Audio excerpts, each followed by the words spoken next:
Merhabalar, Gül'ün Mutfak Aşkı YouTube kanalına hoş geldiniz.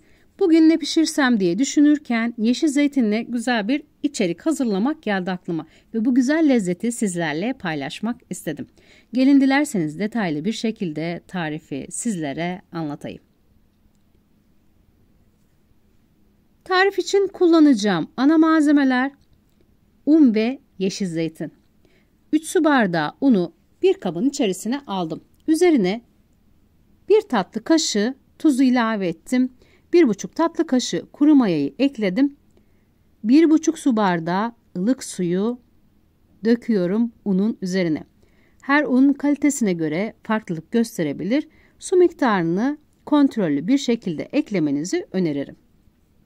Hamuru istediğim kıvama gelinceye dek yoğuracağım.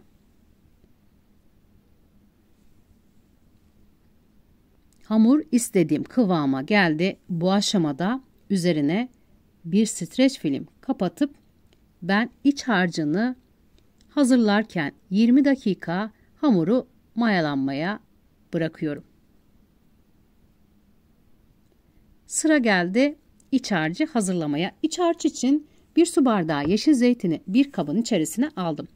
İçindeki çekirdekleri tek tek çıkartıyorum. Gayet yumuşak ve kolay çekirdeğe ayrılan bir zeytin. Sizlerinki eğer kullanacağınız yeşil zeytin sert olursa bir bıçakla daha kolay bir şekilde ayırabilirsiniz. Tüm zeytinleri aynı şekilde içerisindeki çekirdeklerini çıkartıp daha ufak parçalara ayırmak için tekrardan doğruyorum. İçerisine kullanacağım diğer malzemelere daha iyi karışsın diye. Bıçakla zeytini ufaltıyorum.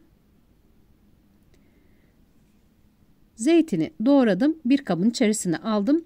Sıra geldi içerisine ekleyeceğim kuru soğanı doğramaya. Orta boy bir tane kuru soğanı ince bir şekilde doğruyorum. Kuru soğanı da ekledim. İçerisine orta boy bir tane domates kullandım. Kabuklarını soymadan ekledim. Domatesi de ince bir şekilde doğruyorum. Hamur için kullanacağım iç harç. Yeşil zeytin, kuru soğan ve domates üçlüsü. Üzerine de biraz pul biber ve karabiber ekliyorum. 1 çay kaşığı pul biber, 1 çay kaşığı karabiber ekledim. Karışımı kaşıkla ters düz karıştırıyorum. Tuz ilavesi yapmadım bu aşamada. Gerekmiyor çünkü zeytin tuzlu. İç harcı kenara aldım. Hamuru tekrar yoğuracağım.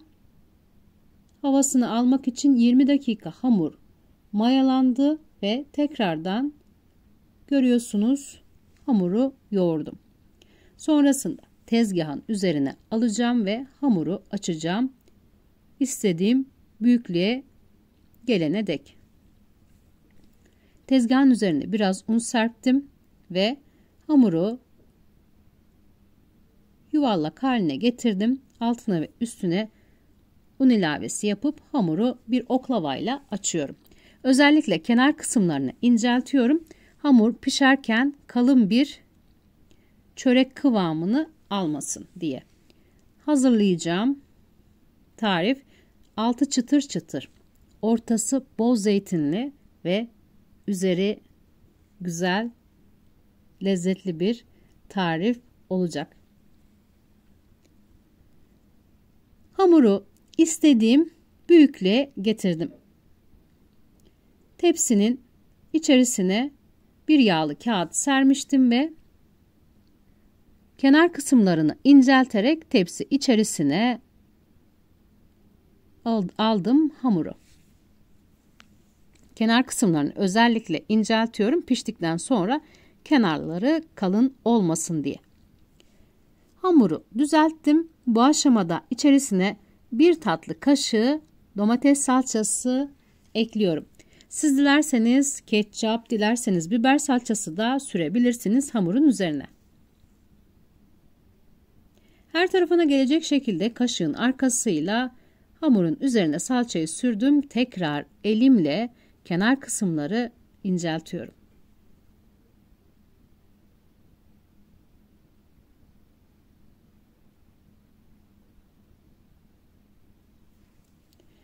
Üzerine hazırladığım yeşil zeytinli iç harcı döküyorum.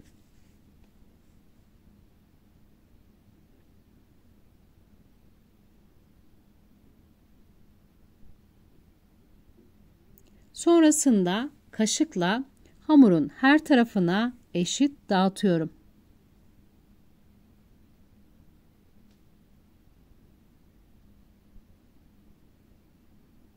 Elimle hamurun üzerine tekrar bastırıyorum. Hamur kabardıysa biraz aşağı çöksün, her tarafı hamurun eşit olsun diye. Bu aşamada hamuru düzelttim. 180 dereceli fırında hazırladığım hamuru 45 dakika pişireceğim.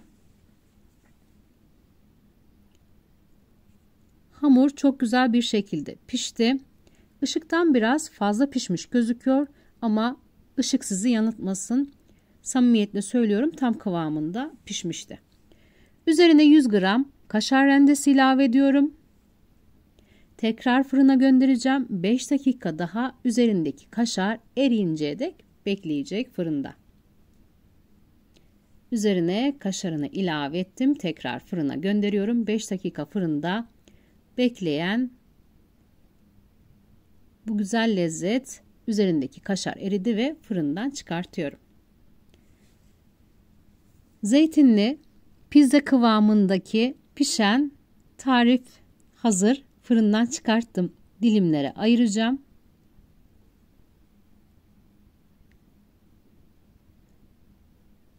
Biz ailecek yedik, lezzetine doyamadık. Bu güzel lezzeti dilimin döndüğü kadar sizlerle de paylaşmak istedim. Umarım sizler de hazırlayıp sevdiklerinizle paylaşırsınız.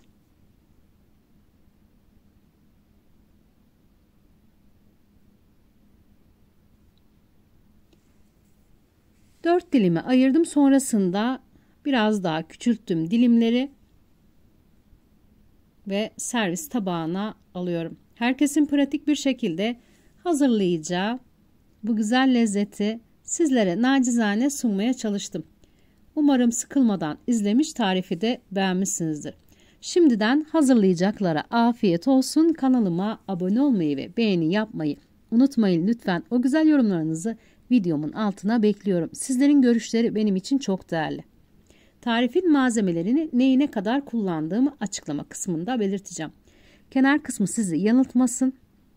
Salçası çok geldiğinden biraz fazla kızarmış gözüküyor.